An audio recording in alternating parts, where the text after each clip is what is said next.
Hey there, subscribe to my channel, and also press this bell icon so you never miss any new updates, cause whenever we upload new video you will get a notification on your phone. Part 1.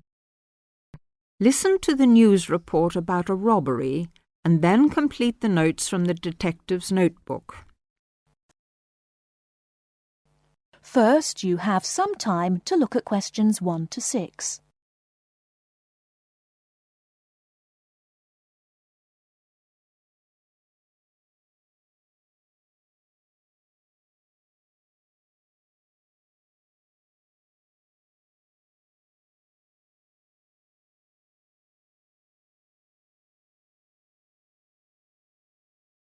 Now we shall begin. You should answer the questions as you listen, because you will not hear the recording a second time. Listen carefully and answer questions 1 to 6.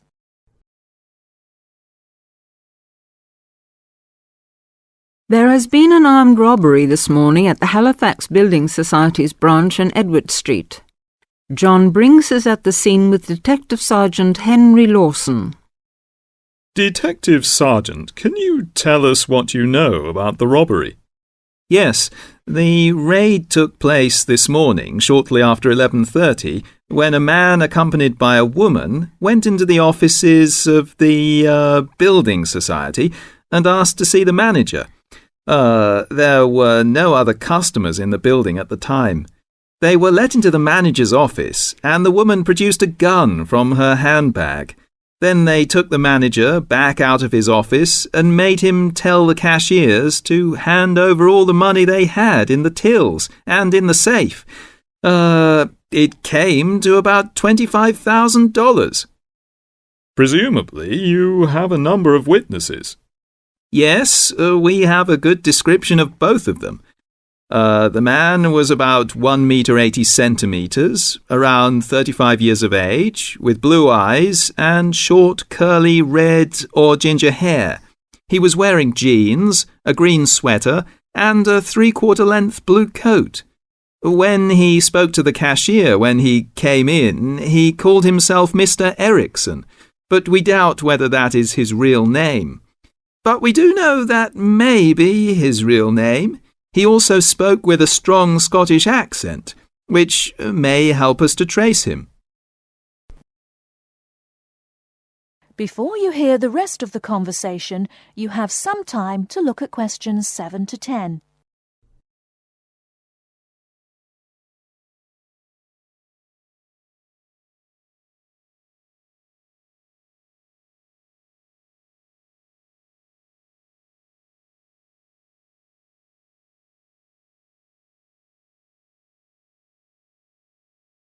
Now listen and answer questions 7 to 10.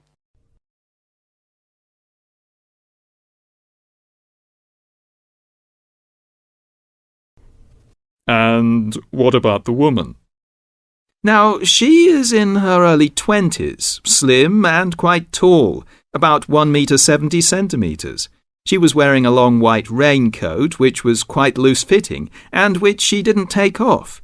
She had a beige handbag, which they used to hide the gun in.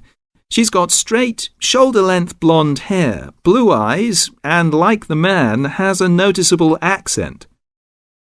Do you have any other information? Yes, the car they used was seen by 2 or 3 people. It's a blue or dark blue Ford Escort, and we have the registration number. And it's G595ERI. I'll say that again. It's G595ERI.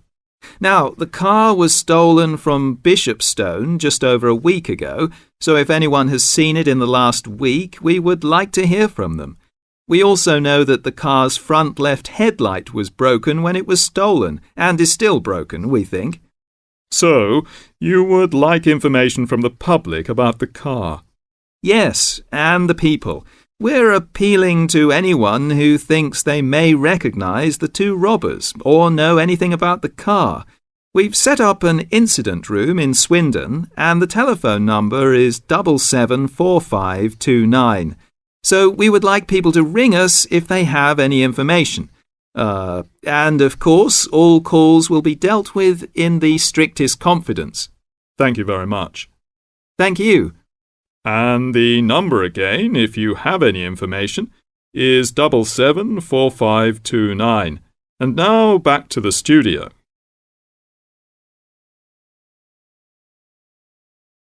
That is the end of part 1. You now have half a minute to check your answers.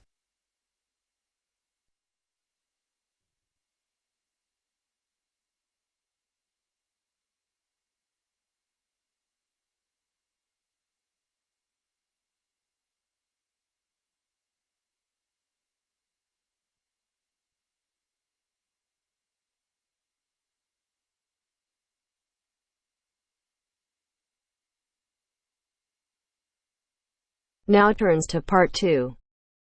Part 2. Section 2. You are going to hear a lecture about dining services. First, you have some time to look at questions 11 to 14.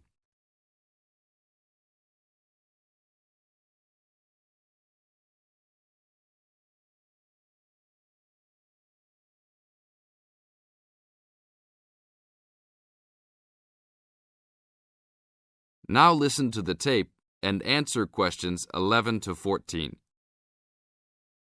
Welcome to the Dining Commons. This is the newest facility on campus, and I'm proud to say, also one of the best.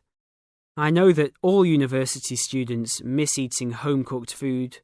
Well, this year, we are hoping to provide students with food and services that will make you feel at home, even without your family. The administration has been listening to the voice of the students. Students gave us frequent suggestions last year as to how we could improve the university. One of the most frequent suggestions was improving the dining options. We have been working hard all summer to come up with ideas that will make student life in the dormitories more pleasant. One of the new options we are offering in the dining facilities is variety in student meals. Last year, there was a set menu for every dinner, so if students didn't like the food, there was no choice. Students had to eat whatever was served. But this new dining facility has 3 completely unique areas, each with a different theme. At every meal, there will be 3 options for students to choose from. For example, there might be Italian food at station number 1, which might consist of pizza and pasta. At station number 2, there would be American food, consisting of hamburgers and hot dogs. At station number 3, there could be vegetarian soups and salads, accommodating all the vegetarians. We hope that with the greater selection of food, all students will find something to their liking. Now look at questions 15 to 20.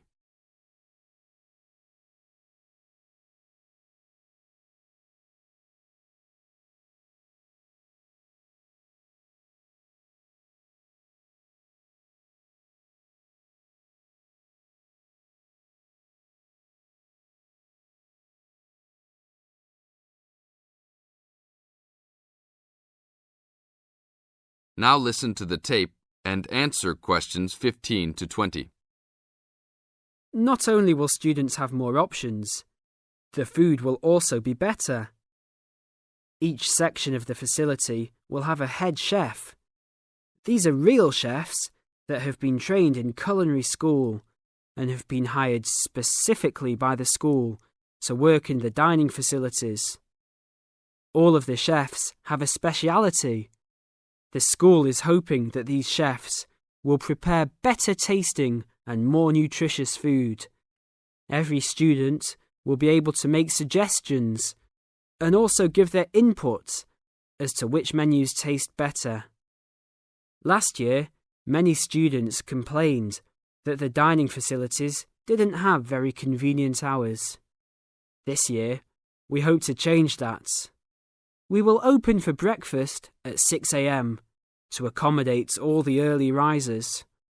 In the evenings, we will open until midnight for all the students that like to go for a late-night snack. The afternoons will still remain closed, but we will have a student store open that will provide all students with drinks and fruit. The student store will be open every day from 2 p.m. to 5 p.m.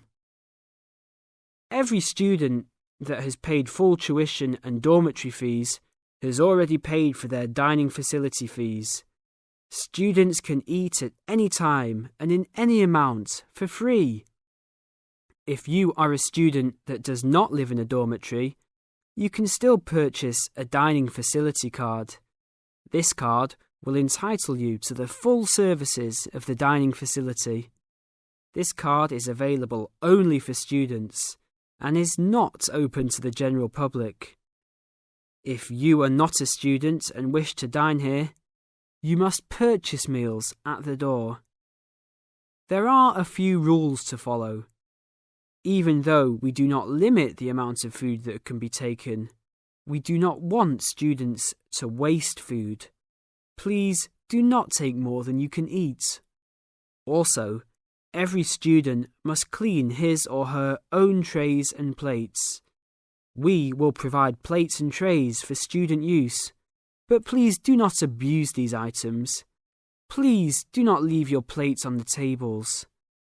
Your parents are not here to clean up after you anymore, so I hope all students will be responsible.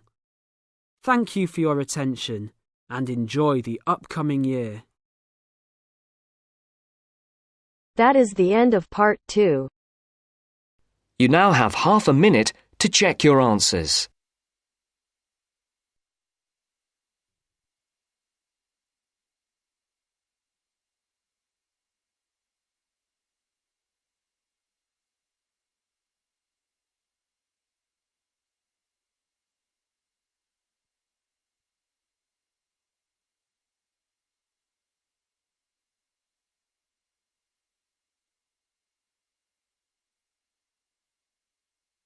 Now turns to part 3. Part 3. You will hear two geography students, Jack and Katie, talking about a field trip to Kenya in Africa. First, you have some time to look at questions 21 to 24.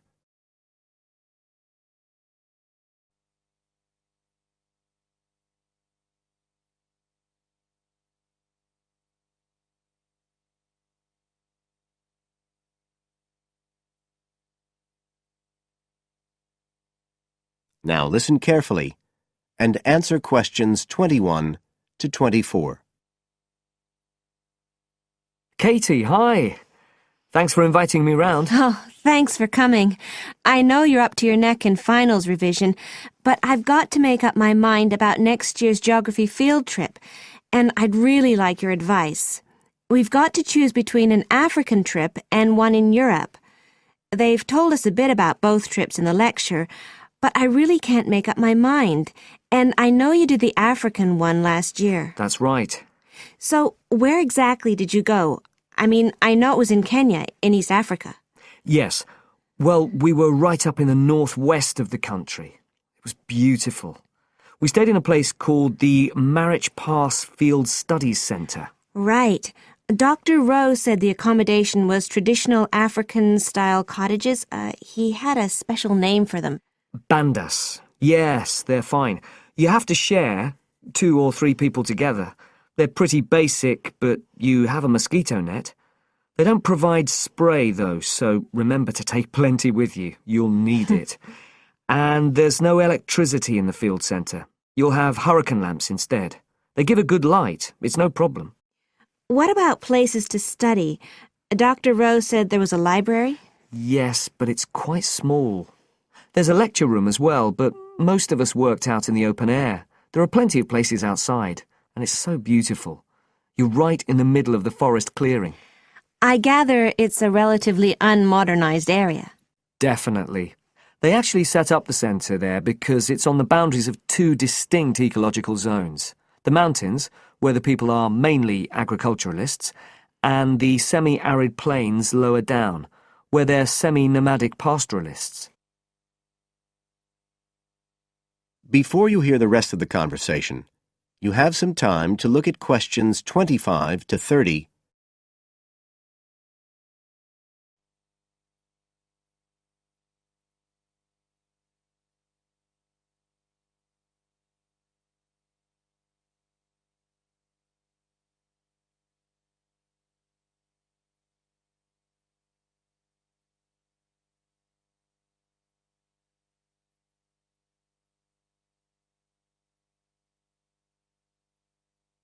Now listen and answer questions 25 to 30. So, how much chance did you get to meet the local people there? Did you get the chance to do interviews? Yes, though we had to use local interpreters, but that was okay. Then we did field observation, of course, looking at environmental and cultural conditions, and morphological mapping. What's that? Oh, looking at the surface forms of the landscape, the slope elements and so on. What about specific projects? Yes. After the first 2 or 3 days, we spent most of our time on those. We could pretty well do what we wanted, although they all had to relate to issues concerned with development in some way. People did various things. Some were based on social and cultural topics, like the effect of education on the aspirations of young people, and some did more physical process-based studies, looking at things like soil erosion. My group actually looked at issues relating to water, things like sources such as rivers and wells, and quality and so on. It was a good project to work on, but a bit frustrating. We felt we needed a lot more time, really. Right. Dr. Rowe did say something about limiting project scope. Yes, he told us that too at the beginning, and I can see why now. What else?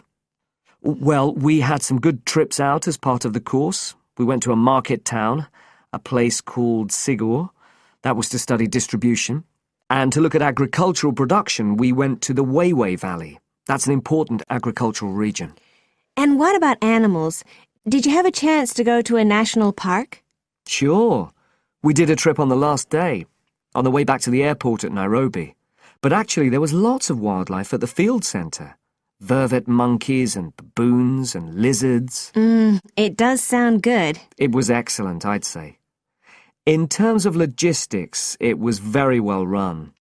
But it was more than that. I mean, it's not the sort of place I'd ever have got to on my own. And it was a real eye-opener. It got me really interested in development issues and the way other people live. I did find it frustrating at the time that we couldn't get as far as we wanted on the project, but actually I'm going to follow it up in my dissertation, so it's given me some ideas and data for that as well. So you'd say it was worth the extra money? Definitely. That is the end of part 3. You now have half a minute to check your answers.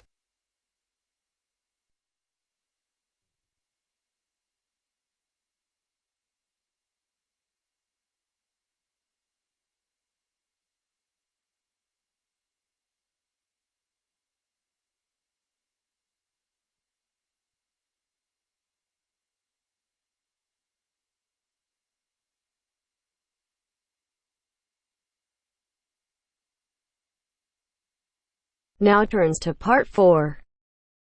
Part 4. You are going to hear a lecture on fishing.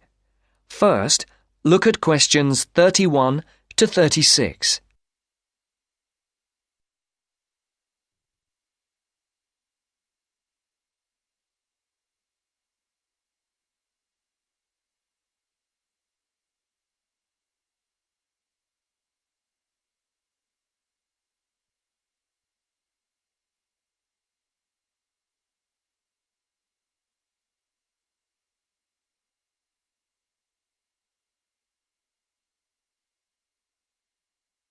As you can see, there are 4 alternative answers, A, B, C, and D, for each question. Decide which alternative is the most suitable answer and circle the correct letter. Good morning again, ladies and gentlemen. And in case you've forgotten, my name is Dr. North from the Marine Habitat Research Unit at the university, and I'm going to continue from the lecture that I gave a fortnight ago on humankind's relationship with the sea from a historical point of view, and also on attitudes to different types of fishing. In today's talk, I would like to focus on the current problems in the fishing industry in Europe, and in particular, the present scarcity of marine fish. As with the last lecture, I've placed a book list, a few relevant articles, and a copy of this lecture on the department website. A statistic to begin with. Since the 1970s, stocks of the most heavily fished species have fallen, on average, by 90%. And why has this happened? Well, there's a chain of events which begins with the demographic changes that have taken place in the world over the last century. During this time, the world population has grown at a phenomenal rate, with efficient and heavy fishing, which is technology-driven, meeting the increasing demands for food. As a consequence, many fishing stocks in the European waters, from the Atlantic to the North Sea and the Mediterranean, are now on the verge of collapse. But the problem is not restricted to European waters. It's a situation that's all too clear all around the world. Fish stocks in the Pacific Ocean, for example, are now on the verge of collapse due to a combination of overfishing and natural changes in ocean ecology. And there's another reason behind the increased demand for fish, and that is the changes in the eating patterns of different countries. Certain countries have a long tradition of fishing, for example, the southern European countries, but eating patterns have changed in countries like the United Kingdom, where fish was once considered as food for the poor rather than the rich. People have been turning to fish as a cheap and healthy alternative to meat, driving up demand and depleting stocks. Food scares like BSE and foot and mouth disease have also driven people away from eating meat, which again is invariably replaced by fish. Before the speaker continues, look at questions 37 to 40.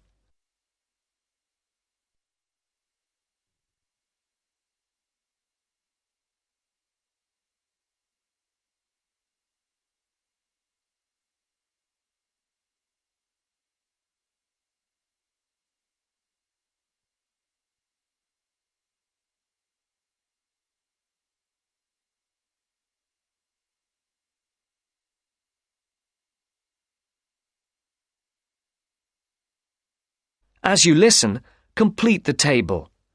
Write no more than 3 words for each answer. Another important reason is that a sizable proportion of the catch from modern trawlers or fishing boats is thrown away. Nets quite often land fish that are not wanted and which are thrown back into the sea dead. Discarded nets and other traps are responsible for the deaths of many fish.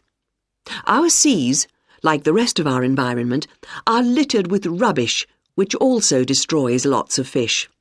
And fish are also being changed by the chemicals dumped into the oceans, as well as by overfishing, so the size of certain species is decreasing. More then have to be fished to produce a decent catch. And the solution? Well, there has to be more than one answer to the problem. Fish farms provide a partial solution, but the quality of the fish is usually inferior to those in the wild. Reducing the amount of fish that any one trawler or fishing boat is allowed to land is the most effective, but also the most unpopular measure. Countries in Europe like Spain rely heavily on fishing, and are naturally against any step which restricts their catch. But if the depletion of fishing stocks continues, there will be no fish left to fish. Take the disappearance of cod from the Great Banks off Newfoundland, which was once the richest cod fishing area in the Atlantic. After a dramatic fall in the cod population for some unknown reason, a ban was imposed, which, it was hoped, would lead to a repopulation of the cod stocks. The cod did not return, and many fishermen were put out of work. This is a scenario which we do not want to be repeated on a large scale. Now, if you look at this table on the screen, you can see where That is the end of part 4. You now have half a minute to check your answers.